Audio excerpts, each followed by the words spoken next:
Three reasons I'm not worried about a real estate crash. To be frank with you, I am so excited. I'm so happy that the real estate market is going to burst. Now, that might sound crazy, but I'm going to get into three reasons why I'm not worried about a real estate crash happening, but I'm super excited, super stoked about it. The very first reason why I'm not worried about a real estate crash and I'm super happy about it is that this is the best time to ever, and not financial advice, in my opinion, to be a real estate investor. This type of event happens every 100 years. And here we are at the cusp of the edge of the biggest real estate crash that we've ever seen. Okay. And there's history has shown me that most people make most of their money in the crash. And at the same time, I've also produced the same thing in the last real estate crash, 2006 fourth quarter. Well, I always say 2006 fourth quarter, but it really happened around 2007, 2008.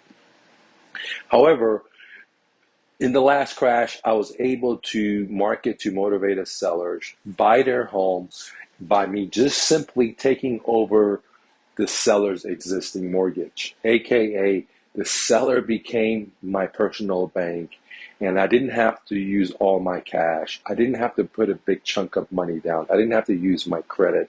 All I did, I just stepped into the seller's shoes and make their monthly payments. Okay. But this crash is even going to be, in my opinion, I believe is going to be even bigger than the last crash because we're having layer one problems. Layer one is the natural resources, for example, gas, fuel, grains, okay, the commodities.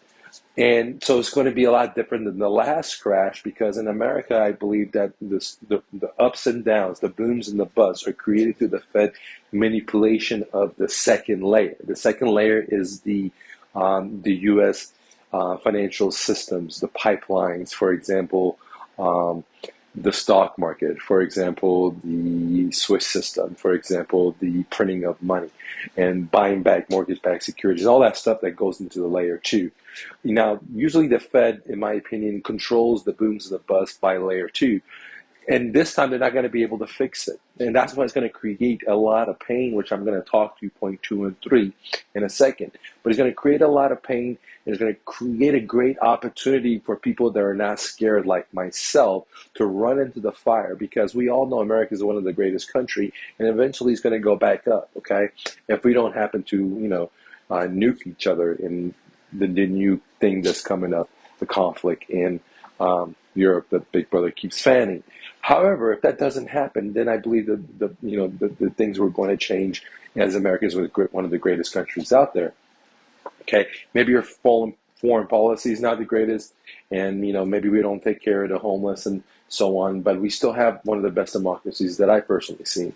So that said, I believe that the market going to shift and it's going to go up. I don't know if it's going to take 5 years, 7 years, but whatever it is for me is a buy and hold strategy to the market shifts. So coming to point number one, I'm not sweating it that the market is going to crash. I'm actually super happy about it because the best opportunity of my lifetime is going to be in front of me. Now, all I got to do is, jump in there and get into the action.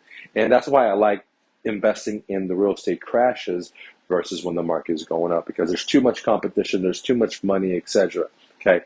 Now, point number two, why I'm not sweating why the real estate market is going to crash is that there's going to be a lot of motivated sellers. There's going to be a lot of motivated homeowners that are going to be suffering in the upcoming crash because they bought their home at the peak of the peak and now the market has taken a big hit and they're going to be upside down. Okay, there's going to be a lot of people. There were over 7 million people that were in forbearance program that had problems that couldn't pay because of what happened with bug 19. And now you add this other population that the house is going to be upside down onto the problem. So you add to the massive layoffs that we're going to be see coming. So you add to the high inflation. So what I'm trying to get to is there's going to be a lot of motivated sellers because there are a lot of pain. There's going to be pain in the homeowner's pocketbook And there's also going to be pain everywhere the homeowner looks. So when they watch the news, when they hear the radio, when they hear the podcasters, everyone's going to be singing the tune of how doom and gloom it is, which then psychologically messes with the homeowners, and they're going to be willing to take less money because they think that the economy is hurting. And like I always said, I don't never participate in crashes. So if the market is crashing and I hold the chips, I'm not going to participate in it. I'm going to go to zero, or usually doesn't go to zero for me, and this is my personal opinion. I'll just hold it out. That's what I did with Bitcoin, for example. However, in the real estate last time, the real estate crash, I bought houses in the crash and just waited for the market to come up, and I sold it in 2016 at that very close to the top of the market, okay, before we're artificially pumped with steroids to even go further. So number two reason why I'm not, I'm not worried about the real estate housing first is because there's going to be a lot of pain, which is going to create a lot of motivated sellers, which is going to create a lot of opportunity for me and my students to do real estate. If they're trying to do fix and flips, if they're trying to do Airbnb, if they're trying to buy and hold, if they're trying to, whatever the story is, create notes and create owner financing, there's going to be opportunity. And on top of that, there's going to be money shortages. The banks are not going to be lending out. The private money is not going to be lending out. Hard money is not going to be lending out. Everyone's going to be scared. Again, they're going to be feeling pain in their pocketbooks, and they're going to be hearing pain in the news everywhere they go. So all these people are going to get scared of lending money, and there's going to be a shortage in the credit business, and which means that if there's not easy money, then the price of things are going to come down because there's not going to be enough buyers. It's simple supply and demand. The reason that an F-150 is worth $50,000 when it used to sell for $10,000, $15,000 is because everyone can get a loan, so the price keeps going up and up and up. When people have to come to cash, they have to save their money, they have to do it right, they have to produce before they could consume, then you're not going to have this inflation of assets like houses being what they are. And a lot of people are going to have these loans. They're going to be upside down, which are going to have massive pain, which I mean massive motivated sellers. And point number three is why I'm not sweating it, which leads into is because at these times, there's only two things that really work really good. If you have a lot of cash and or you have a lot of creativity. And, both of those things are amazing. So if you don't have a lot of cash, in this type of, my opinion, I believe in a recession, a depression, okay, creativity always wins over cash because there are a lot of people that have cash that don't have creativity, right? So you can have cash and not have creativity. And for example, people say, well, what is creativity? Well, creativity is in a situation where a seller's upside down. Maybe the house is worth 100 and they owe 120.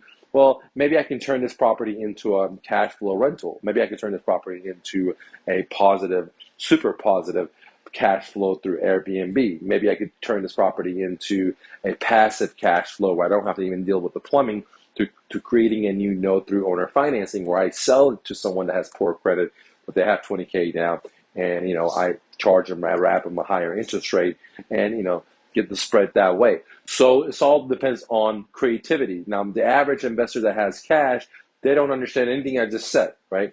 But someone that's came to my academy or is working with me directly in my profit sharing, or they downloaded my subject to Launchpad, they understand what I'm talking about. Okay, if you haven't done any of that, then consider joining. If you have a successful business and you want to work directly with me one-on-one for a whole year, I highly recommend joining my profit sharing. If you're broke or you're just starting out or you just want to do it yourself, then I highly recommend downloading my Subject to Launchpad, which has 24 courses for just $200, which includes everything under the moon from my contracts to buy with seller financing, subject to my closing documents, to sales and negotiation, to marketing for how to find these sellers for free, to marketing if you have money to pay for marketing. So I use both strategy, guerrilla marketing, which is free, and paid marketing. I have both of those courses. I have negotiation. I have everything you can imagine, 24 courses for just $200. It's called the Subject to Launchpad. And the reason I'm doing it is because I want you guys to win, okay? And if you're somewhere in the middle where you have some money, but you don't have a whole lot of money, then I highly recommend working with me directly in my academy where I meet with you on a monthly basis and to help you be your dreams. So moving forward, the reason I'm not sweating the real estate crash is because there's going to be great opportunities. It's going to be a wealth. I believe that it's going to be a wealth change happening. We see it in the stock market, massive red days. We've seen it in cryptos, massive red days. And again, just like cryptos, the stock market, when it crashes is the time that I like to buy. When everyone's going left, I like to go right. And I believe that 2022, 2023, 2024 is going to be a great opportunity to be a real estate investor. And there's going to be a lot of motivated sellers. There's going to be a lot of pain, which creates great opportunity for people that can do creative real estate financing, like subject twos, owner financing, lease options, and stuff like that. And I teach you all that stuff in my courses, in my one-on-one programs, or in my academy. So thank you so much for watching. Click the like button. Don't take no for an answer. Love to work with you. And always remember, you're braver than you believe, stronger than you seem, smarter than you think, and twice as beautiful as you ever imagined. Romy, don't take no for an answer. Peace. Real quick, download my free book, Real Estate Investing for Beginners, the ultimate starter guide at myrealestatedojo.com, where I teach you how to find motivated sellers, buy their homes at a deep discount, and then have the seller become your own private bank. Subject to, get it now. One more thing, if you're looking for private one-on-one help when it comes to real estate investing, then consider joining my academy, where you sit down with me one-on-one. 2, you get monthly coaching. 3, you get access to my best-selling courses. 4, you get access to my video library, and then the list goes on, for just $97 a month. Join me now at mrnofluff.com. Lastly, the best six-figure side hustle, bicycle flipping. Want to see how? Here's a behind-the-scene video how I did it. Go to thebestsidehustle.mrnofluff.com. Now let's get back to the content.